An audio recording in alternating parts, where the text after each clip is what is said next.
This is the Matt Report, the voice of WordPress entrepreneurship. If you're running a WordPress freelance business selling themes, plugins, or client services, this is the place for you. Learn more at mattreport.com and subscribe at mattreport.com/subscribe. And now, on to the show.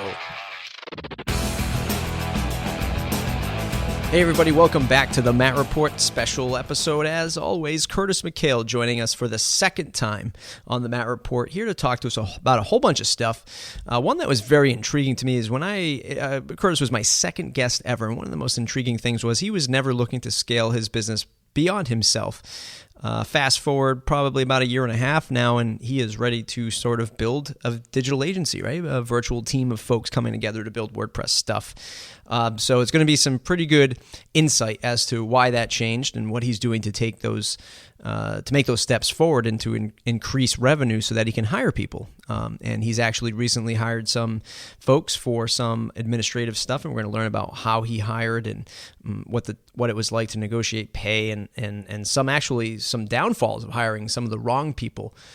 So we're going to talk about that as well. Very, very interesting guest as always. Does a lot with his own freelance consulting and writing a lot of blog posts around that, about productivity, about managing money, about managing time, and how all of that translates to a better business, right? You're getting better revenue streams, you're getting better clients, and in the end, it's all managed time-wise very efficiently. So look forward to another great episode with Curtis McHale. We always love having him be part of the show. Other things happening around the Matt Report: about a week away from WordCamp New York. Well, I'll be there with our executive producer, Lisa Snyder.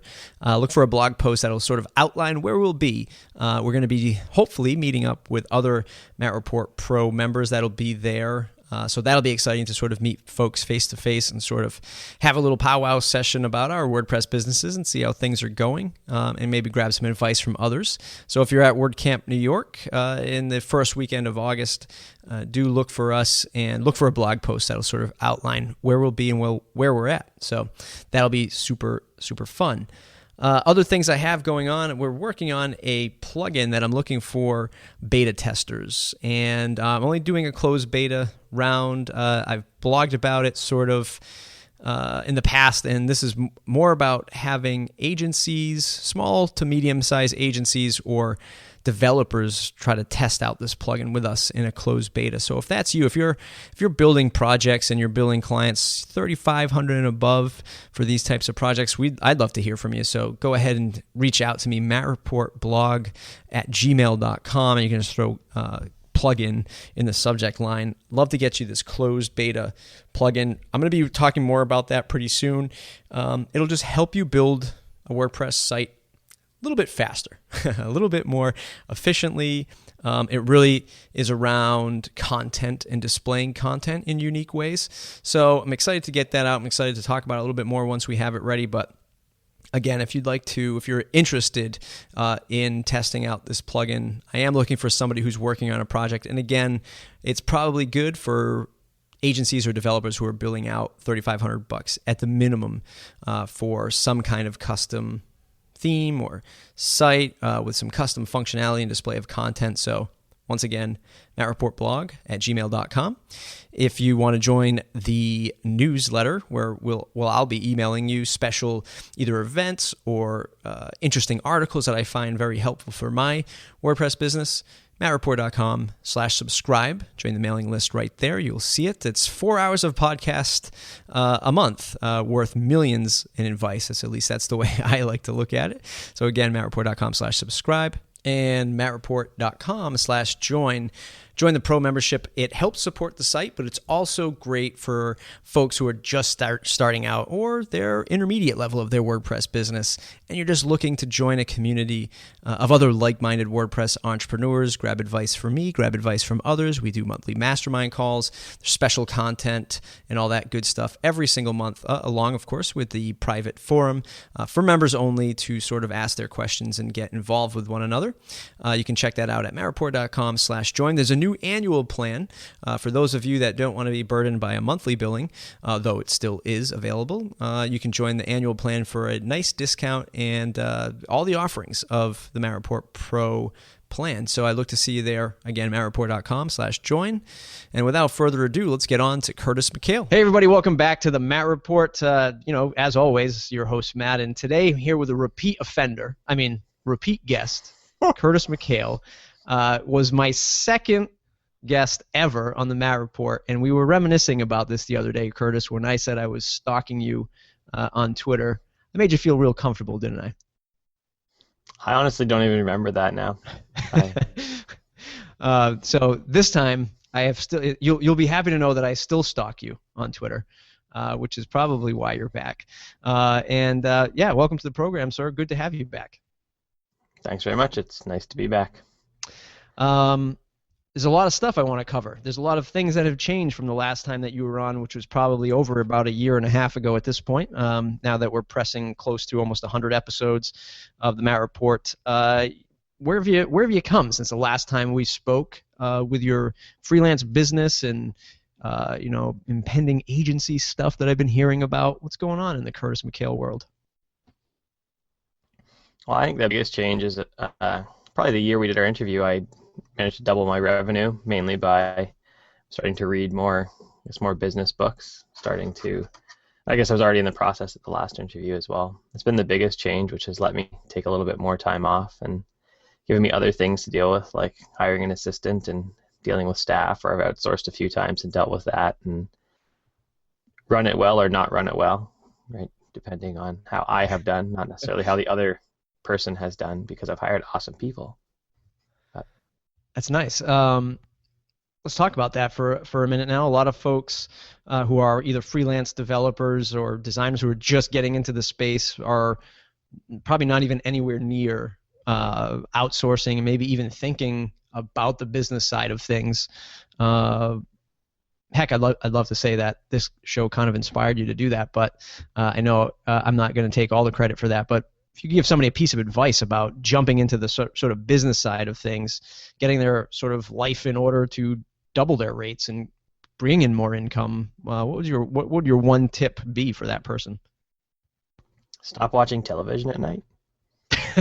No more Game of Thrones. We're done.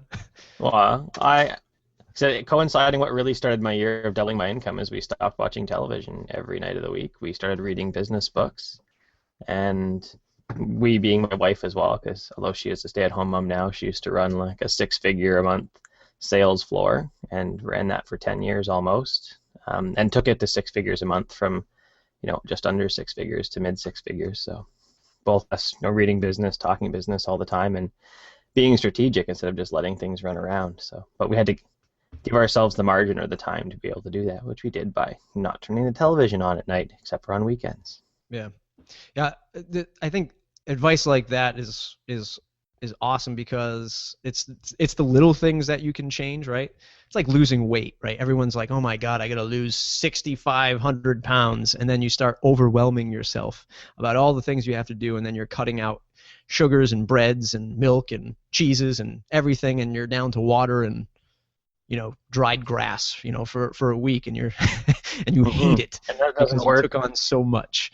So there are things like that can overwhelm each other or ourselves.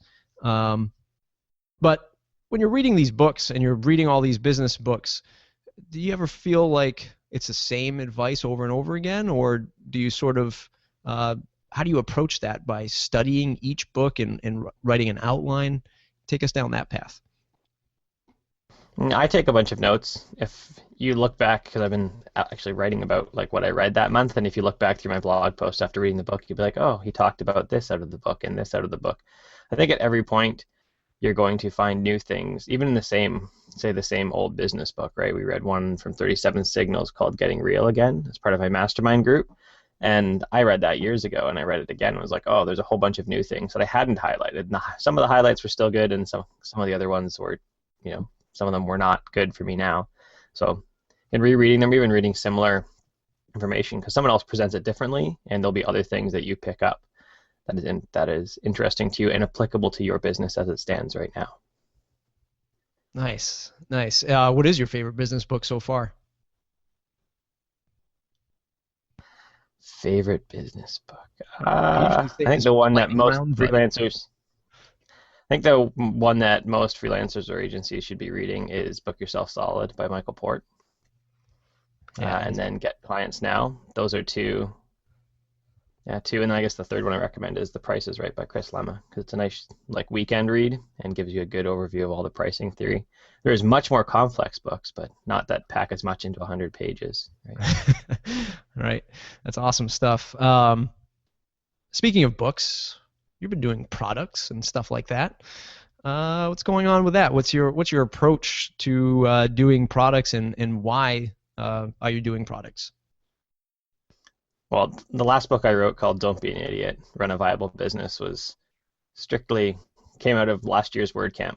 I wrote my outline for the WordCamp and realized I was sitting at like 15,000 words and said, that's a little more than a presentation probably. And so I also made a book. And that was like, that's how that one started. It kind of just crept up on me after a week and a half of writing, really. I wrote about 15,000 words for the presentation in a week. So we'll see what happens with this WordCamp coming up in 2 weeks when I have stuff on unit testing. I'm looking at all the resources I have, and it's like a 28 gig Scrivener file of all Wow. the videos and all the other stuff that I have accumulated to just put together a good presentation for it. So it may be another book. Is Scrivener one of the best tools for writing a book? I think so. I don't love how it supports some Markdown and some other nerdy things that some people may or may not care about. But as far as organizing your resources, being able to easily move chunks around, it is by far the best tool. Mm. Wish it had an iPad version, which has been coming for years, but we shall see. I hear from people in the know that they've seen like actual demo versions when they've met the developers at WWDC recently, but there's nothing more concrete than that. A lot of freelancers out there, especially in the WordPress space, are building their products on the side, and they might be themes or plugins. In your case, it is a digital product. It is an ebook, and doing some mastermind stuff and probably some business consulting at this point because of all the stuff you've been talking about on your blog. What's that balance like? How do you approach it from splitting your time between client services work, product building work, marketing strategies? How do you kind of divvy that all up? I'm not sure that I do have a good strategy currently. That's something that I'm working on right now. I was recently listening to the Sean West podcast, and he was talking about, and this is an older episode because I dug through like 20 of them and listened to like all 20 as I've been riding back and forth, like in and out of Vancouver, which is a 4-hour bike ride at double speed for podcasts. And I've been listening to them. He talked about the overlap technique, so concentrating, say, on your consulting business for say 2 or 3 years, and that's all you do. You skip all the other stuff. That's all you do, and you get it running so smoothly that you can just basically turn on your client funnel and get a couple clients coming through the door quite quickly, or you have a couple people underneath you moving over into your other, say, some of your other info products, and concentrating on that for a year, putting out a bunch of them. And I think I've been too scattered personally in getting all these different things up and not focused enough on one. Like I just wrote about it recently. I've got a couple plugins started. I've got 2 or 3 other books I could write. I've got a couple courses that are half finished and scripts for videos even, and no videos. And yeah, so my wife and I were talking about that last night, focusing harder on a few things for the next year, and dropping some of the other things at least at this point, or turning them into maintenance mode. I think that's, and we talk about this all the time on the show, is about how the inherent entrepreneurs chasing shiny object syndrome always hits us, and it's just who we are, right? We're creative people by nature. What's the best balance? There is no balance, because if there was a balance, we would never be sort of in this mode of constantly thinking of new ideas and creating, and I think it's very hard to tame. There's time blocking, there's 500,000 to-do apps, and I know you and I talk about them all the time. Recently finding tools like Calendly to make booking my time a little bit easier, and sort of letting the other person decide, and having spots on my calendar. Finding those different things is great. But you mentioned something earlier, that you're starting to build this virtual team. I think that or maybe not virtual, maybe they're in person, we're going to find out. But when we first interviewed you, it was sort of the solopreneur, the solo developer, not really wanting to be sort of the business or the management, right? You didn't want to get into the management of people. Take us now into this new chapter. Why do you want to go down this path, and what has building a team done for you? Did I say that I didn't want to manage people before? Maybe you said you definitely didn't want to run an agency. I said I didn't want to. Did I? Okay. So I have one person that they're not full time, but they're regular. So I have an admin assistant who happens to be local. I have tried outsourcing some of these tasks before to complete and utter failure. And so a local woman was looking for some extra work because the bank she's working at, she's only part time, and she does a bunch of she actually schedules my emails that go out. So I write all the content and just put it in our task management app, and she takes care of writing, say, my blog post summary, and then getting the email set up and converting over some things for me. So it is still my content, but she takes care of that. She takes care of entering all my receipts. She sends most of my invoices as well, so that I don't have to. Because again, most invoices can go, if it goes Tuesday or Wednesday, it's not that big a deal, and that's kind of how her time works, right? I'll say it needs to go on Tuesday, and if it goes Monday, that's fine as well, typically. So that's my only continuous person. I've hired a few other developers, and it has turned out good and not good. Partially because I think I have had expectations about how things will run and then never communicated them. So it's all on me, right? And then I'm sitting back here, oh, why did they do this? Why didn't they do that? And then as I think about it, because I never told them. It's only your fault if I've told you. If I've never told you, it is entirely my fault. So yeah. Let's dissect this scenario for a little bit. Can you tell us why the first round was an utter failure for hiring the person? Oh, for my admin assistants? Yeah. I have tried outsourcing virtual assistants. This is, I think, my third one. The first one, it was an agency in Canada, and they theoretically had people of varying skills, right? So I think I paid them $40 an hour or something. And then people of varying skills, right? You hired that agency that was a virtual assistant, and they had someone on there who could do some design and someone on there who could do other things. And specifically, we were working on a design project, and it got delayed and delayed and delayed. And then what I finally got back was I could have done it. And I said I was a designer once, and I will never show you what I did when I said I was a designer. And I was mad. Had stuff like putting sliders on there. It's I never said anything about sliders. I don't want the 9,000 social media buttons. That's not right. I specifically said no to this earlier. Now I have this everywhere, and it was just terrible. So was that a breakdown? Was that a breakdown of their process, or were you just not maybe giving them the specs as you wanted? I was giving them wireframes, so I hope I was giving them specs. I think it was a breakdown of their process. Like I said, it was months before I even got a design comp, really. After going back and forth, and their one designer abandoned, took off, and then I was with the second one that was recommended by someone there, and it was just not great. And my first attempt at outsourcing was not. I went for cheap, right? So the girl I pay, or the woman I pay locally, I pay her just a little bit above what she makes at the bank. So, and then obviously, because she has to take personal taxes, I pay actually about 25% more. So she actually takes home just a little more than she makes at the bank. One of the things that sort of drives me crazy is listening to a lot of the other entrepreneur podcasts and internet marketing podcasts, and they make it so darn easy to tell the crowd, just go on oDesk, hire somebody, go on Elance, hire somebody. In fact, one of our past guests, which I caught a lot of flack for, and I tried to give him a little flack during the show, had also recommended that same thing, and I've been there, right? And I've been there doing it as a consulting thing for a client. Client says, hey, I can't hire you. I can't hire your agency. It's just not in our budget. Maybe you can help us outsource, right? So I've been there. I've been on oDesk. I've been on Elance, trying to find folks that are affordable for these other, clients. And even I, as I manage a team locally, struggle to get the point across, to get the project across to these people. I can't even imagine how somebody who doesn't have any of the technical experience or WordPress experience can communicate with somebody else on the other end. Language barriers, time barriers, experience barriers. There's so much, and I think that some folks are doing a disservice by just quickly recommending that as the solution and not hiring professionals like you and I. Well, I think what they haven't talked about is their process. Like if it's successful, I was listening to a podcast a while ago, and he had like a 8-step process to find someone on oDesk.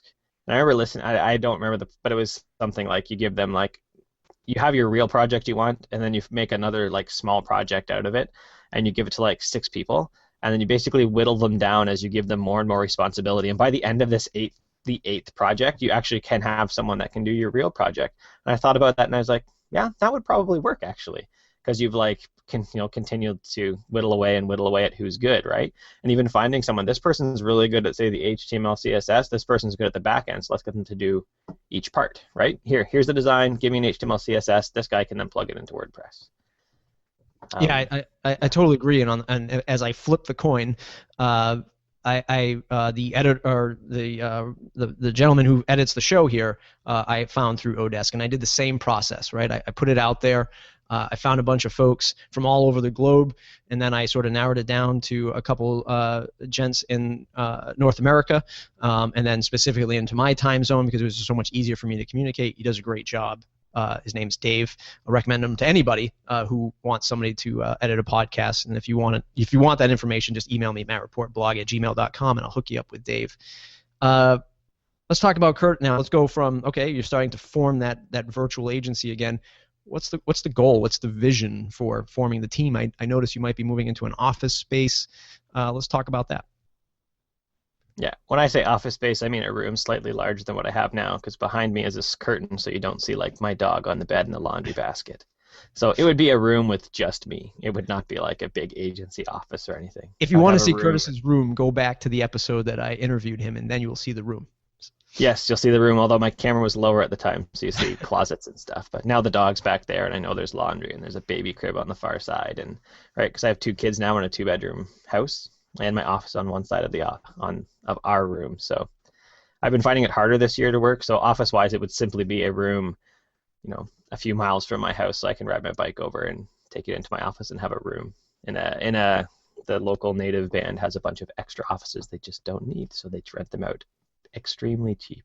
Very nice. Very nice. So you're not thinking creative agency, 10, 12 people in the room, drawing on the walls with whiteboards and stuff like that, scrumming all along? No. I think finding good people is hard to find like in any locale, but in my town, which is 60 miles from Vancouver, where it's 2 blocks and I can be like looking at a cow, it's hard to find anyone, right? There are a few people that are good in WordPress. So one of the owners of WP Touch Pro is here in town when he's not traveling all over the world. But other than that, that's about it. Like I don't meet anyone at Vancouver meetups. They're like, oh, you're in Chilliwack too? There's just me, as far as I know. So no, I don't think like getting people to move out would be a viable option or feasible option, and I'm not sure that I want to do that. I think long term, as I think about my agency, and I just think about my life in general, something I've always loved to do is teach, right? I've been a certified climbing instructor, certified whitewater kayaking instructor. I've taught a myriad of outdoor skills. I've taught lots of just different things in general, and I'm teaching at BCIT, the local college, e-commerce and advanced development techniques, and I very much enjoy that. And so I think long term with an agency, I want to be able to input into people to help them become better. Help them to achieve their goals. I read stuff like Entree Leadership or about other businesses who are helping their staff. Like you're working for me, say as a landscaper for the next 2 years. I know you really want to be a pilot. And at the end of 2 years, I say, hey, you really want to be a pilot? I got you. Here's the lessons that you can take. You can still work for me, and any day you need off to take your lessons, go take them. That's fine. And I want to be able to do stuff like that to help people succeed, really. And that's going to require having a few employees around, so there's more income all over, so that I can put some of my own time and some of their time, which would be paid as well, into training, into making them better. So even look at some of my students that I teach and would love love to have the income and the work right now to be able to bring them on and kind of help them along and learn, so that they can become better developers and go off and charge, lots for their services because they're skilled. That's awesome. I know one of the things that sort of comes up in the Matt Report Pro forums is, folks are afraid to sort of delegate, or they just simply don't know how to delegate. Sort of like we were talking about before, maybe the failure or the point of failure was we didn't explain ourselves, or we didn't really set the goal of what we wanted from this project. But do you plan on delegating project management, outside sales, that kind of thing to your staff, or are you planning on sort of, I'm the face of this agency and I just have a team of people behind me? I'd probably start with development again. So probably the biggest success I've had with my virtual assistant now, my virtual assistant, because I don't see her very often in town, but she is in town, was outlining, like, here's your 4 key performance indicators. If at the end of 3 months you can do this and I never have to touch them, we are good. Now, one thing we found out was not a good fit was booking my time because of how her schedule works. So, like, sometimes I'll say, hey, book this meet. I would say, hey, book this meeting on Monday morning, and Tuesday night is when she got to her email again. So that just was not a feasible option, and so I've moved to Calendly now. And that means just took it out of her realm. But, whenever as long as my receipts are all in my accounting software by the end of the year, I'm happy. Like, that's fine, right? If we're off a couple days when I want to look at stuff at the end of the month, that is not killing things. So setting those out, and I think I'd set those out even for like a project like key performance indicators. One is, getting it done on time. 2 is the client's happy, right? And then, it works. Would I maybe look through some of the code and say I would not build it that way? Sure, I would, but it doesn't mean I'm wrong. I look at even stuff, say Pippin writes or Justin Santon writes, right? And I think, I wouldn't do that, but they are both solid developers. I trust their code. I would, in there, I like, often I'm like, what did I do wrong? I remember actually writing to Tom McFarlane on his blog, it's like a year ago, and saying, hey, why did you do it this way? Because I just assumed I was wrong. And when I explained what I did, he was like, I didn't even know you could do it like that. That is a way better way than what I did. I was like, oh, okay. So outlining like those key performance indicators, I think, is how I'd handle it. And I'm not, the thing I'm most worried about giving up would be the outside sales, because I want to be particular about who we would work with. But project management and development, I would feel much freer giving up. Yeah, one of the biggest things, or the biggest changes in my agency, was hiring a project manager and sort of giving them the reins to communicate with the client on a daily or weekly basis, whatever the project was going on. So it was one of the scariest, but one of the best things that we've done, or at least that I've done for the agency this year, because it just freed up so much more time to go back and do the outside sales and keep the pipeline flowing. And I know, talking to agencies, so I get hired by a few agencies for specific e-commerce stuff when it's kind of outside of their team's scope. And I've worked with them enough that they, like, I, as a subcontractor, have free communication with their clients. Like, I get on the phone with them and just report back to them. And they say they have told me many times that having someone that they just know they can trust, that isn't going to commit to things for them and that will do the job right, it frees them up from project managers. Like, they pay me more for a week than they would pay a staff member, but it might probably also take their staff member longer to do some of the specific things that I do. And just giving that up is excellent for them and for their project manager, and their project manager just comes in at the end of the day and says, okay, this is what happened, Curtis, let me know, and goes and does the rest of his work for the day.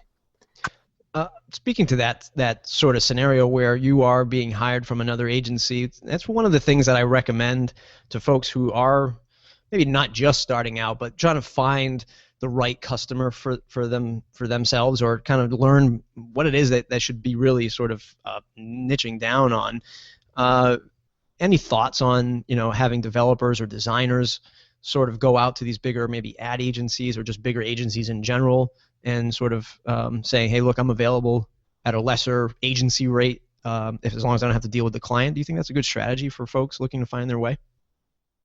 Maybe. I'm not sure about the lesser rate thing. Like, I don't discount my rates for agencies. They say, I've had a few agencies approach me for pricing, and when I tell them it's $150 an hour if you want me to do an hour, they say, but that's more than I charge. That's fine. Like, I don't care what you charge, really. This is what I charge. And I have one freelancer that I work with quite regularly, and when I up my rates, she just came back and said, hey, Curtis, I'd love to work with you, but I simply can't afford that. That's just not going to work. So I can't afford this, which is higher than what I was paying you before, but I can't afford that. And I looked at, again, my overall scope, and it's so easy to work with her as a designer. Like, she understands enough about all the technical end that we can have a good discussion about why things don't work, that I said, okay, I can do it for that for you, right? And then all my flat rate stuff went up for her anyways. But I don't know, like, I've lucked into being specific enough at this point that agencies find me when they have a problem. Or when I first started out, the guys at WP Touch Pro, so Brave New Code, they were just getting out of agency work, and they just started sending me everything. So I had I just fell into that. There, one day they said, hey, you've been in our forums a bit, and I had met Dwayne locally, and he seemed, you have some things to learn, but you're asking all the right questions all the time, so we can send clients to you, and you don't seem like you're crazy, so you will actually deal with them well. And so they sent me like all of my first clients, some of which I still have today. They sent to me because they were just backing out of client work. So speaking of clients, and again, on this whole journey of sort of going from the solo to the sort of virtual team, what kind of clients are you finding yourself saying no to nowadays?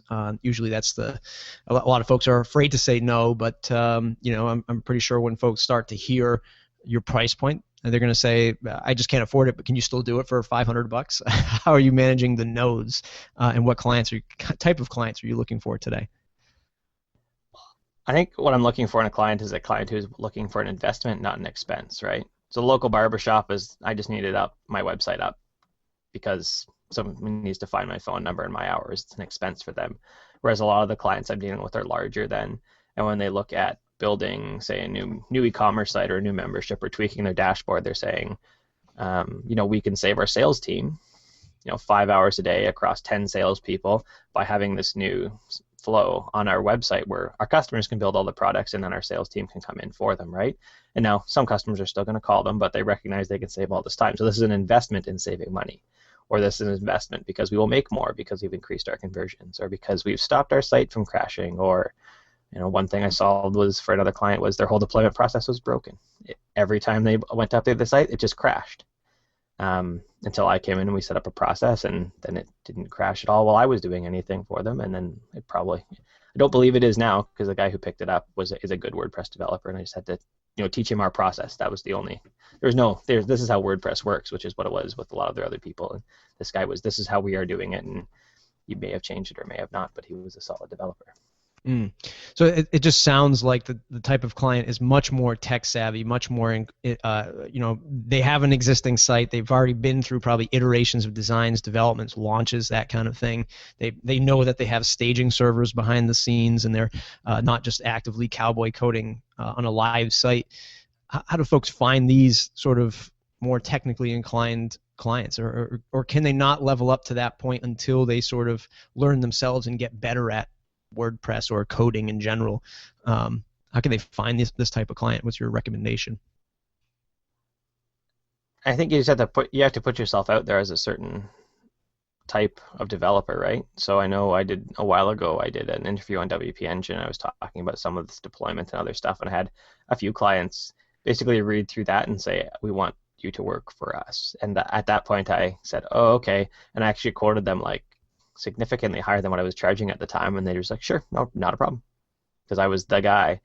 And even with, like, say, some of the membership sites, my typical project now, it's been to 3 or 4 people who say, I can do A, B, and C, but if you want to get D done too, you need to go talk to Curtis, right? And so they've already talked to 2 or 3 people that have said, I can do parts of this, but I cannot do that part, and you need to go talk to him. Same with one of the agencies I work for. They do a lot of other work, but they come to me when it's that part that their lead developer looks at it and goes, we can just get Curtis to do that way faster. It's not that he's incapable of doing it. He just looks at it and says, Curtis will know how to do that. Like, he'll sit down in a week and build out the API to interface WooCommerce with their custom weird database, because he's done it for us 2 or 3 times. He builds it in 5 days, and it's an expensive 5 days, but it would take us like a few weeks to do it, and it would be a headache. So. No, that's great, and I guess it's one of those things that make it probably a little bit more manageable on your end, right? Because your sprints are maybe shorter. I'm just taking a guess here, but maybe your sprints are shorter, and it's not like an overwhelming 90-day project. You know that I'm booked for a week, 2 weeks to do this one specific task, and maybe it's more bite size for you, for lack of a better word. Yeah, with some of the agents I work with, yes. With the one that had the terrible deployment process, I remember sitting there and looking at their first to-do list and laughing and saying, "You need me for more than 2 weeks." And I said, "No, 2 weeks." So 6 weeks later, because I left 4 weeks free time, because I knew they needed me for more than 2 weeks, they were like, "Are you done? You mean you have other work?" And it's like, "Guys, I couldn't leave like more than 4 weeks blank. That was even a big risk." And they said, "Yeah, you're right." So them, it was everything from like getting started off, getting the deployment process down to like building a myriad of custom plugins to profiling the WordPress admin with, advanced profiling tools, and starting to write some unit tests for some of their plugins as well, because they were having issues with some of their older plugins, and they had other developers that were not good. Again, good developers, so they built software, but not WordPress developers. So their guys came in and made it work, but it was not consistent enough. So one of the things that just to pull you back down to sort of maybe the freelancers and the folks that are just getting started, maybe building more brochureware sites and dealing with a smaller business. A lot of the times there will be, earth-shattering consequences. If all of a sudden you told the client that it was going to be 2 weeks and then it ended up being 6 weeks, that client would be in an outrage, saying, one, they can't afford it, two, they don't know why it didn't get to that point, because they certainly don't understand technology. How do you negotiate, or how do you let that type of client know that, look, I might have said 2 weeks, you might be thinking 2 weeks, but guess what, pal, we're in this knee deep now, we need to go another 4. What's your advice when you get into that situation? How do you sort of let the client know ahead of time that you're going to be going maybe 200% over original budget? It's tough. I do very good at sticking to original budget, even if it takes me extra time. If there has been no real change in scope, then I'm pretty close all the time, even if that means absorbing something. And I've always been like that. There have certainly been times where I look at this and say, hey, you want this, and it's this feature that I didn't expect to be crazy. Here's why it's all crazy, and it's going to cost extra. And I think the biggest thing is not being afraid and communicating right away. Like, as soon as you know, let them know. I know on one 3-week project on Monday, I spent all Monday on a bug, and I emailed the client at the end of the day and said, you will see no progress today because I spent all Monday on a bug. And it was something like a comma. It was literally like a comma miss bug. One of those ones where you see it all day and you're like, it's a comma. And they were upset, and I don't want to pay for bugs. And I wrote back and I said, then you need to stop doing custom software development. Bugs are a process. Bugs happen. There's nothing you can do about it.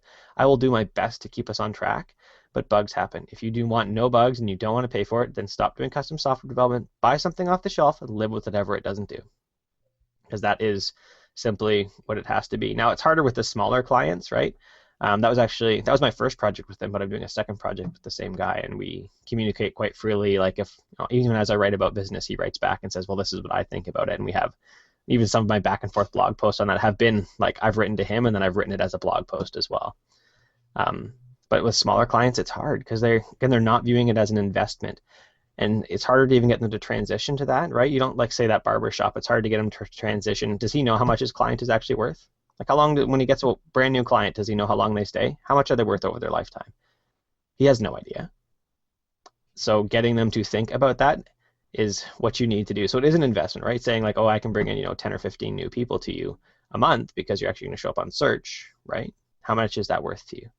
I know a haircut for me is like almost $30 because I tip my guy well because I've been seeing him for a long time. So I go every month. So that's 10 people, so it's $300 a month, theoretically. That's at least worth something, not worth a lot necessarily, but if you could again do more than that, then, and that's what you have to talk in price anchoring, right? You're a car salesman. I'm sure you've read lots of analogies like that. You go and find a car for $10,000, you talk it down to $8,000, you got a good deal, and you go to the next lot and you see the same car for $8,000, and it is no longer a good deal. You now got swindled, right? That is correct. I'm glad you did bring this up because it's going to be a great transition or segue over to talking about the product pricing, especially in today's WordPress world, themes, plugins, and that kind of thing. But the important thing for freelancers to remember is I was just at WordPress Boston meetup, or the Boston WordPress meetup, and a gentleman approached me afterwards. He's so excited to be launching his new business, and he couldn't wait to sort of get out there and say, and he came up to me after. He's like, look, WordPress is awesome. It's allowing me to do all these kinds of things for clients. And I'm going to go, and he said the same thing that you said. He's like, I'm going to go after my barber.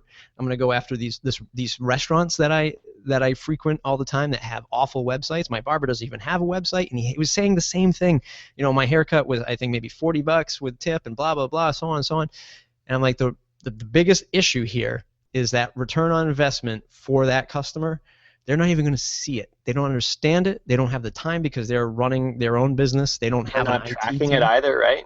Right. They're not tracking it. You got the bill saying, how did you find me? Oh, on the website? Awesome. A tick box even to see I found 10 new people this week from the website. That was awesome. They're just, this is how much it costs for a haircut. This is how much it costs for a meal.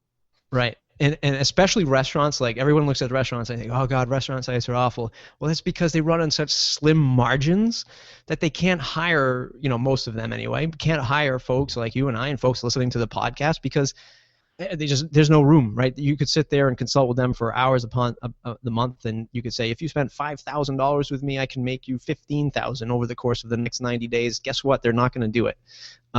Most of them anyway. But what you said was interesting is don't do custom software development, buy something off the shelf.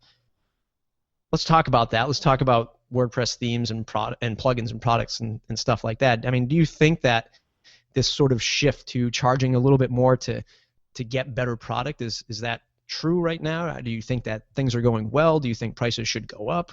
What's Curtis's take on the theme industry or plugin industry? And as a developer, I look at the plugins I pay for development tools like Migrate DB Pro, and I know like on my original cost, let's say it was $100. It was cheaper than it is now. And when the renewal came up at, I think it's $190 now, I just was like, yeah, okay, it saves me. Like I charge $150 an hour. If it saves me an hour in a month, it easily saves me an hour a week, I would say. And then even like for clients, they're like, can you migrate my site? And I'll set up a client onto a staging site and a development site and record a screencast and say, just click this button and you're done. Like I don't have to do anything anymore for that. And that lets them long-term feel like they're better taken care of. I've even used that as they want to back stuff up and test plugin upgrades. Well, just click this button and then do that. Like upgrade your plugins, and then if something breaks in your test site. So I look at like that as a business tool, and that's no problem. But there's other things. Again, I think it's hard to get the clients that want to pay. I want to pay $25 for a theme, and it's not an investment. Their site is not an investment. Then it is an expense, right? So to say, okay, themes are $100 now, it's going to be harder to convince them that $100 is worth it. And I'd pay $100 for a theme, or $100 or more for a theme even. That was well built. It's finding the well built ones. There's only 3 or 4 agencies or theme shops that I would even look at, right? And only one of them puts their stuff on ThemeForest. The rest of them are not on ThemeForest or have left ThemeForest at this point. I know so I have one client, long-term client. They run a music venue in Dallas, and they have a restaurant as well. And so they bought a inexpensive theme, and then they had me look at it, right? And because I'd worked with them for years, and we looked at the ThemeForest theme, and it was like gaping security holes. You could put anything you wanted in any form or any input anywhere, and it would all just spit out your code no matter what you put in. And so we spent $3,000 making it safe, essentially. And I told them, like, after a security audit, I said, this is the issues. If you trust your people on the back end, then all this stuff is technically safe. Just don't be dumb. And they said, no, just fix it all. And so it did not. We could have built the whole thing, and it loads crazy slow and all this other stuff because it's got 9 million options, right? So it did not save them any money. And again, with that restaurant, I'm not sure what the margins are, but I know that the music venue does well. So maybe the initial build was probably financed by the music venue. What makes a well-built product that Curtis would buy? For those in the audience who want to build a product that Curtis would buy, what is well-built to you? Documentation is one of the big things. Like we'll say code has to be at a certain level, right? I look at code from some plugins that I still use, and I look at it and think like the person, they write code well for where they're at, but I would write it better because I've been writing code for longer, right? It's not terrible. There's no gaping security holes, but it's not as optimized as I would. So putting that aside, code is a certain level. Documentation is a big thing. I know, like, honestly, the WooCommerce documentation is absolutely retarded. It's terrible. You look through it and you're like, great, I have a list of all the function. I have auto-generated function documentation. Developers, that is not documentation. That is a stab at saying you have documentation. That is like putting a social media button on your site and saying you have a social strategy. You don't. You put a social media button on your site. So auto-generating your documentation is, you can say, I have documentation. That's it. It's just a way to check a box off. Documentation. So I'm releasing a plugin hopefully soon. I keep getting sidetracked by life in general. But I'm my documentation includes, I'm not even going to do auto-generated documentation, although I could, but I'm manually documenting each hook and filter, and I am providing examples for each one. I'm recording screencasts on every part of the admin UI, like putting your license key in, this is how you do it. This is how you, this is how you do every portion of the whole admin UI. And I'm also writing it as well. So it's like for each video, there's all the written instructions with screenshots at the same time. Because some people will want to watch the video and some people will want to read it, right? And that's, even when I blog about like WordPress and technical topics, I most of the time do both, right? If I'm doing a screencast, it is not just a screencast with 3 sentences about what the screencast does. It is all the code as well, and full written. So that's the big thing that I look at for documentation. And then support, you'll see, I know a few plugins out there where the support is just absolutely and utterly useless. And as I'm teaching, I'll tell students that. I'm like, if you can pick this up and just run with it, great, because you're never going to hear about the developer from support. They're going to, send you one link and expect you to make a leap from some non-technical topic to like this hugely in-depth technical topic, and you're simply not going to. So I think Pippin does awesome on support. I know I was talking with even one of the students who sent Pippin a support while he was supposed to be on vacation on Saturday night, and they had a response when they woke up Sunday morning. So, is it fair to say that support? What is a good level of support for an advanced developer like you? Is it safe to say that, like you just said, in 24 hours I got a response? Is that respectable? Are you, as an advanced developer, looking for, if you were the one that sent in the request, looking for it in the same day? What is a good level of support? I think most advanced developers need the least support. So I have a bunch of Pippin's products but like most of the time I'm like, hey Pippin, this is what I think the bug is. Here's some code that I think fixes the bug. It fixes it on my install. And he says, oh, here's the GitHub repository if you don't mind putting it in, right? And I'll create an issue and I'll create a pull request. And so a bunch of his even premium products I have access to on the GitHub side and have patched as well. Even thinking, and I recognize that I am not the most important thing that Pippin does every day. I am not his world does not revolve around some bug that I found. And so I'll send him an email on Thursday. Even just recently I sent him an email on, I think, a Wednesday, and he got back to me the next day about it, and then I responded to him, and on Monday I hadn't heard anything, so I just replied again and said, hey, do you have any, this is the last thing I'm waiting for. And at that point he decided to take it to a chat and let's chat, and he fixed it right there for me. But I think other non-technical people are more demanding than that, right? They want overnight. I responded, where are you? I know Pippin has said he had someone knock on his door once. I was like, what? I certainly has had people look up his blocked phone number, right? And I have access to Pippin or other developers in many different ways because I have their personal email addresses, not their work, or their personal phone numbers, and I never call them. That's just totally out of bounds as far as I'm concerned. If they were to call me about it because I submitted a bug, fine, that's their choice. But so yeah, reasonable support. That is scary, having somebody knock on your door. We have people call us all the time at the agency because they look up at the agency phone number for the themes that they purchase, and we just say on our voicemail when it comes in through the Google number that we just don't support, the $40, $50 theme purchase over the phone, but happy to help you through our documented help desk and all that fun stuff. We're getting close on time here. I'm going to sort of start to wrap it up. What's your outlook for the next 6 months? What are you excited for in your world? Oh, and can you tease or plug what you're building for the plugin, or is that top secret? No, it's not top secret. I've done a screencast that essentially shows it off. Oh, okay. If people were paying attention, I was showing you how to do something else than easy digital downloads and all the documentation for it, and the description was right on my screencast. So. Like an Easter egg. It has not been official. It is like an Easter egg. It's going to be a restricted content plugin for WooCommerce, or it is, because using the current Groups plugin, Groups is terribly slow, number one, and it's terrible to set up, right? It's like 5 steps to set up your role, set up this, set up that. Whereas this one, if you've used restricted content for easy digital downloads, works almost exactly the same. You go to your page, you pick your product, you hit save, you're done. So it supports bbPress as well. There's a bit of documentation to finish up and one tweak to the plugin for licensing upgrades. And then I won't have time now, but later on it will also support BuddyPress as well, is my plan. Awesome. It already supports bbPress out of the box. Awesome. Looking forward to that. And what is that the most exciting thing coming down the pipe in the next 6 months, or do you got something else you're excited about?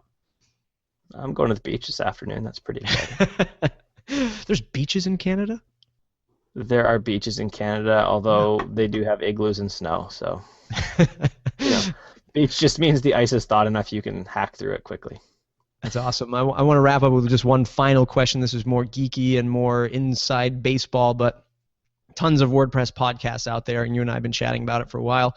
What do you think? What do you think? More podcasts coming? Should there be different types of podcasts?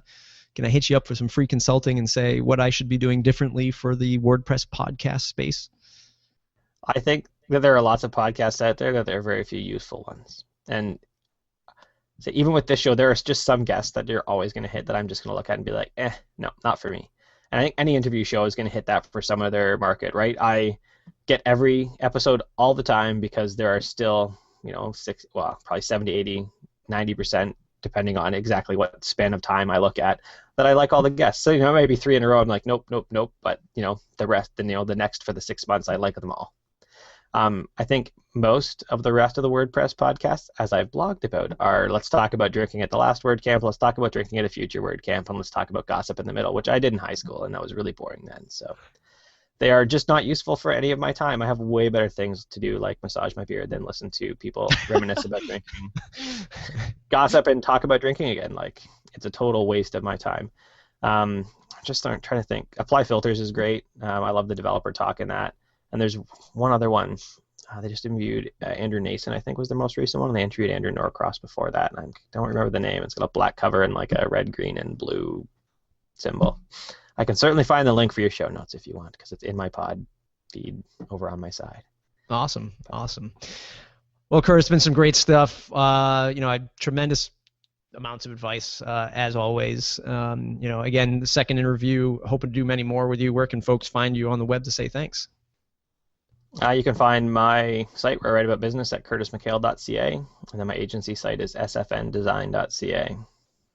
Awesome. And ETA on that plugin getting released? Hopefully next week. I say that because I've got student assignments to mark this week, and I was talking about it last night with my wife. And I have a lot to do this week, so next week hopefully. Although again, I have my WordCamp presentation to finish off. Awesome. Well, by the time that this is published, which might be 2 weeks from today, hopefully the plugin will be available and you can go and find it and take a look at it and purchase it to solve all your needs for WooCommerce. And then all the SFN design. That would be on sfndesign.ca. Awesome. Curtis, thanks again. Everybody else who's listening, mattreport.com/subscribe. Join the mailing list. That's the #1 way to support the show. Then if you're looking to sort of bring your WordPress business to the next level, check out mattreport.com/join. Join the business community of WordPress entrepreneurs like yourself. Pro forums, monthly mastermind calls, which Curtis is a fan of, and all other fun stuff inside the pro section. So thanks a lot, and we'll see you next time.